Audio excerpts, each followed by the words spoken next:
We are Anuyawiya, the Indian people. You know us today as Cherokee.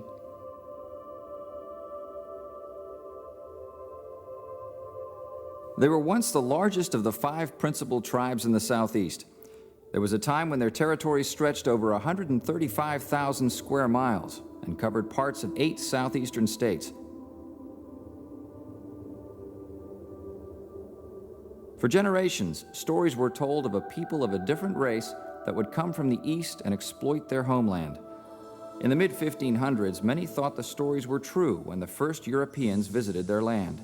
And for the next 300 years, the great nation of Cherokee people would be exploited almost to the point of extinction.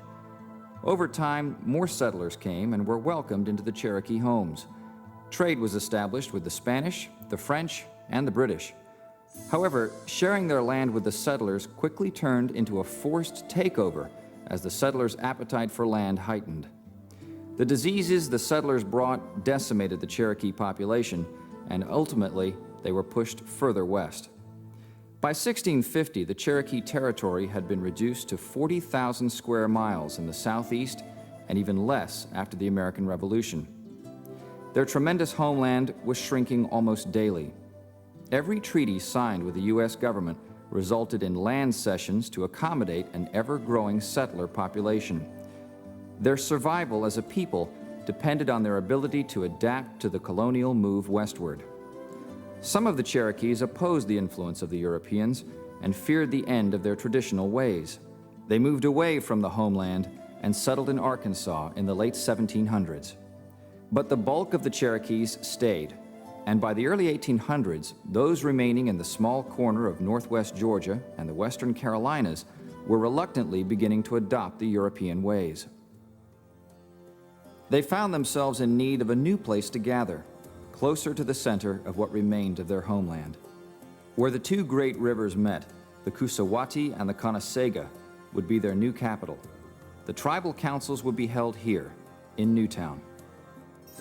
The Cherokees modeled their new government after that of the United States, with its separate executive, legislative, and judicial branches. And in 1825, Newtown was renamed New Echota and established as the official capital of the Cherokee Nation. New Echota means your fire. It was the new home for the Cherokee people. Wonderful things happened at New Echota in the brief time it was the capital of the Cherokee Nation. The governmental system here worked very well. Several officials from the U.S. government stated that the Cherokee system operated better than many states of the time. The Cherokees developed their own written language and published their own newspaper in both English and Cherokee text. Politicians and presidents promised this land would be Cherokee land for as long as the grass grows and the rivers flow. But the Cherokees soon discovered that those were only words. When gold was discovered in the mountains of North Georgia, the end of the Cherokee way of life was on the horizon. Although the United States Supreme Court ruled that the Cherokees were a sovereign nation, the onslaught of settlers hungry for gold and land could not be prevented. President Andrew Jackson, whose life was saved by a Cherokee at the Battle of Horseshoe Bend, signed the Indian Removal Act in 1830 to force the Cherokees from their homeland.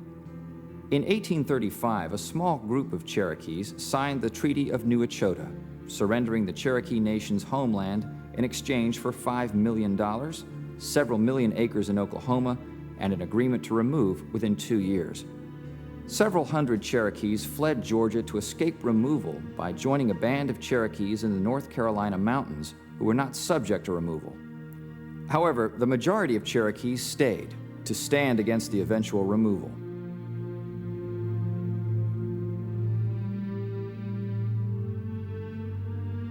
Entire families were rounded up and placed in stockades built throughout the Cherokee Nation. Many people died in the harsh conditions of these makeshift forts, and in 1838, the Cherokees were removed from the southeastern United States to Oklahoma. An estimated 4,000 Cherokees died from hunger, exposure, and disease along the journey that became a lasting memory as the trail where they cried.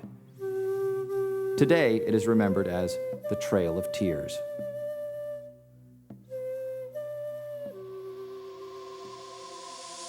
But the Cherokee Fire would be rebuilt.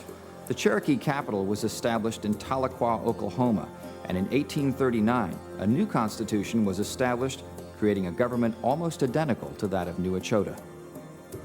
Today, we are 3 groups of Cherokees, but we are all connected. The Cherokee Nation, the Eastern Band of the Cherokee Nation, and the United Gadua Band of Cherokees of Oklahoma. There's a permanent bond that exists between us, our ancestors, and our past, and we are stronger because of it. We gain emotional strength from the spirits of those who have gone on before us, and we receive physical strength and healing from their teachings. We do not look at history as something that happened and is gone forever. Our history is a continuum of what has been and what is yet to be. When you look at us today, you see us 1,000 years ago, and 1,000 years from now. We carry our culture and our traditions with us from generation to generation. Our children hear the stories of their forefathers, and they learn our traditions, so they may pass it on to their children.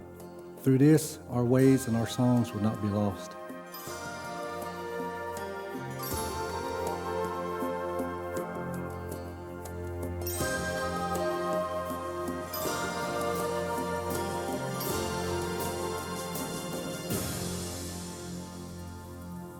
A traditional cultural property, or TCP, is defined as an area that has cultural, spiritual, or ceremonial significance to a particular ethnic group. As defined by Section 106 of the National Historic Preservation Act, this property can be a physical object or structure, a landscape, an archaeological site, or a traditional place. In 1992, TCPs were defined by the revisions to the National Historic Preservation Act, and their identification and evaluation was outlined in National Register Bulletin 38, which was published in 1993. Since then, most of the TCP studies have focused on American Indian tribal places west of the Mississippi. However, these sites do not always have to be associated with Native American cultures. In fact, some of the first TCP studies dealt with Polynesian cultures in Hawaii and Chinese cultures in the Chinatown section of San Francisco. The New Echota TCP study was initiated as a result of meetings between the Georgia Department of Transportation and the Federal Highway Administration. This group meets regularly to discuss issues relating to roadway projects in Georgia. Though no project was active at the time, an area in northwest Georgia on State Road 225 was identified in the Georgia Department of Transportation's 20-year transportation plan as possibly needing future improvements. With New Echota State Park in close proximity to State Road 225 and the recognized Cherokee occupation in the surrounding area prior to removal, the agencies decided to initiate a study to identify whether or not a potential TCP existed here. When we look at New Echota, it was a town that was as advanced in civilization as a town could be on the frontier at that time, and I think it represented the urgency that the Cherokee Nation felt in expressing and showing to the people in the country that we were capable artsmen, craftsmen, and we were educated. It marks the beginning of modern Cherokee history. The Cherokees took the admonition of Thomas Jefferson to heart in 1802 to develop a government with regular laws that would emulate the United States. The objective of this study would focus on determining whether or not a known historic site can also be considered a traditional cultural property, and if so, to establish boundaries and produce a National Register nomination for the property. A particular resource can be significant for a number of different reasons. It's a significant archaeological site. There are a lot of intact remains which can tell us a lot about the history or the later history of the Cherokee Indians. The traditional cultural property is looking at even a different layer, a different area of significance to a particular cultural group for religious or spiritual reasons. It's recognized, I think, mainly for its historical significance as a National Historic Landmark, the first capital of the Cherokee Nation. But it's not recognized for the importance to the Cherokee people. And that's generally what this study is all about. When many of Georgia's roads were built in the earlier part of the 20th century, there were no provisions or considerations for traditional cultural properties at the federal or state level. Additionally, private land ownership and land use practices, transportation improvements, commercial development, and other factors, including Mother Nature, contributed to the evolution of the landscape. Well, a lot has changed since then, and in the late 1960s and early 70s, several federal laws were enacted to increase the protection of natural and cultural resources, including the National Environmental Policy Act and the Endangered Species Act. Section 106 of the National Historic Preservation Act of 1966, as amended, requires careful consideration of the effects of highway projects on cultural resources prior to allocating federal funding or assistance. Section 106 of the National Historic Preservation Act requires federal agencies or the state DOT, when they're using federal dollars or need a federal permit or an approval to do something, to consider the effect of their undertaking on those resources that exist. And in this instance, what we're doing is trying to proactively get out and identify, does a TCP exist in New Echota, and if so, what are its boundaries?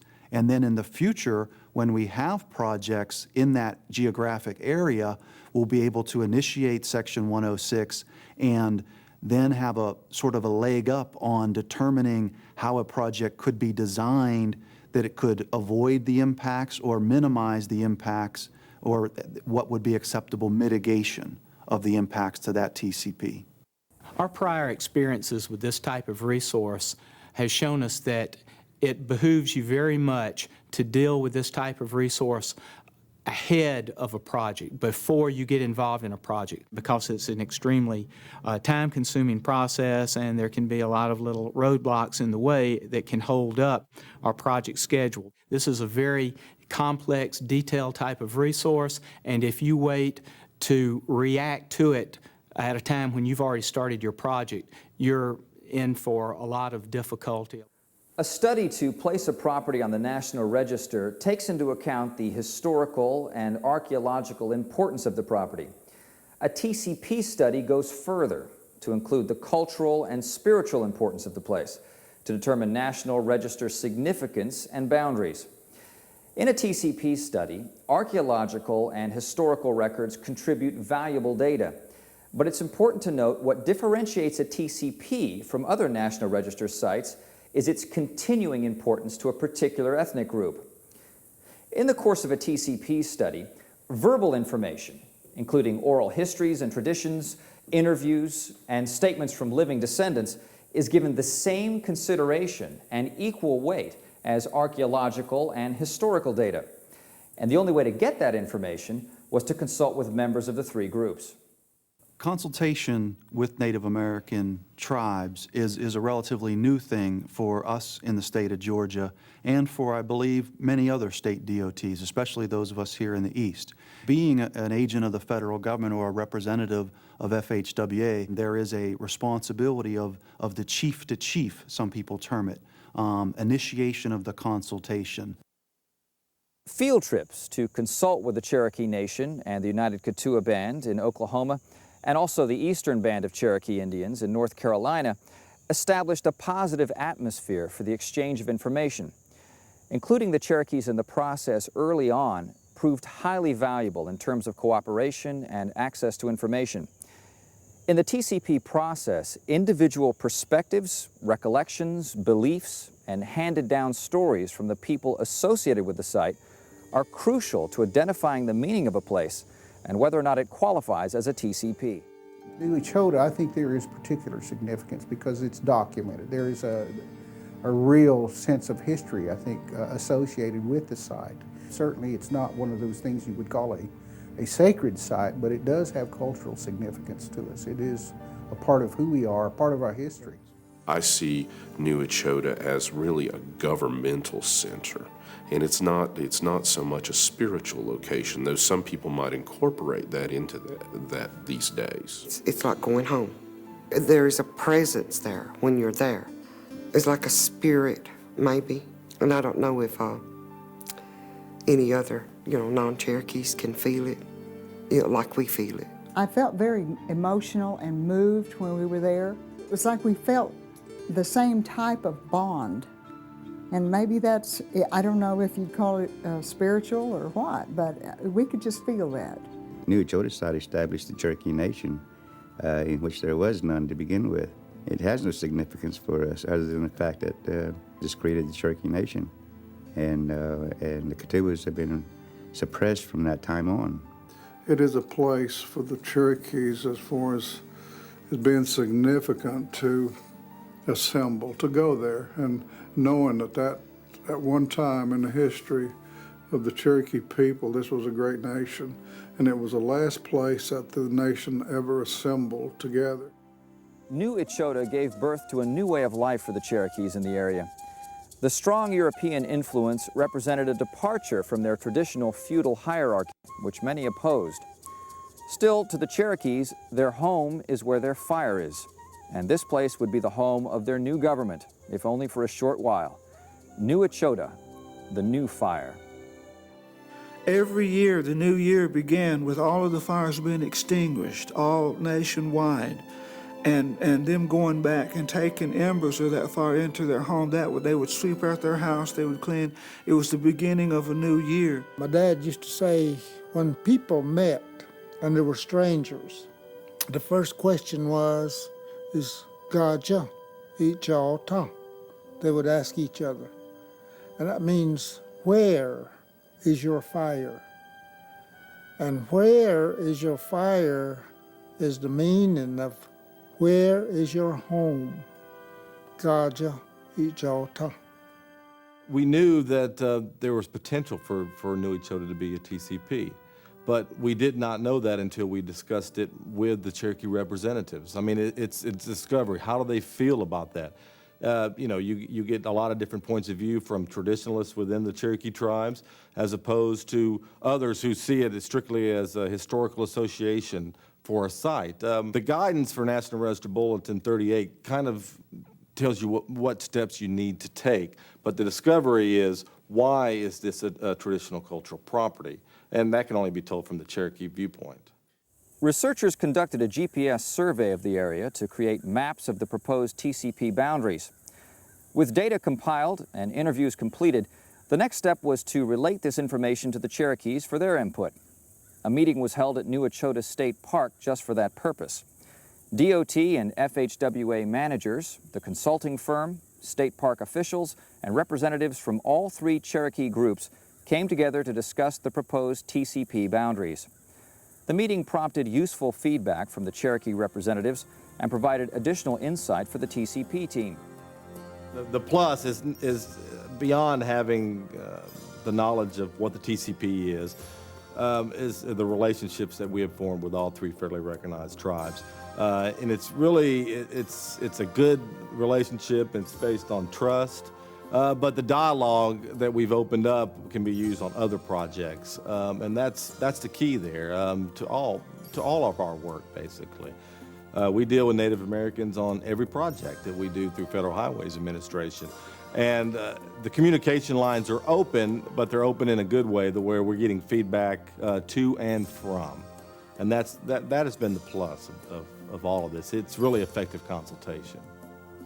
I was very impressed with what the state of Georgia had done as a Cherokee, and I think that to preserve that region would be preserving a very important part of American history. I think it's building on things we learned from past experiences, and I believe we'll continue to build on this effort and continue to try to improve how we consult with the tribes in the future on projects in Georgia. There are many challenges that exist with the tribes not being resident in this state. There are no tribally owned lands in the state of Georgia currently, but we still have that mandate to reach out to those groups that do have an ancestral linkage to the state. So the question remains, is New Echota a traditional cultural property? The recommendation from everyone involved is yes. The Cherokees feel strongly about this place. and continue to connect with it even today. Although the groups have different reasons for its importance, it remains a part of their living history.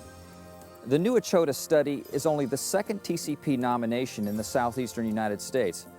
This study has proven to be a positive experience for the state and federal agencies and the Cherokee people. It affirms the need to be proactive in dealing with potential TCPs, and it reinforces the importance of involving all of the participants early on in the study. The state and federal agencies now have the information necessary to make roadway project decisions in the future and are prepared for Section 106 directives. Performing this study, apart from an active project, also eliminated the potential influence from outside interests and encouraged the recommendation of the truest and most appropriate boundaries. Additionally, the New Echota TCP study represents a milestone in effective consultation with non-resident Native American tribes and will prove to be a shining example of responsive planning for future transportation projects.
Kerkwa kiti ka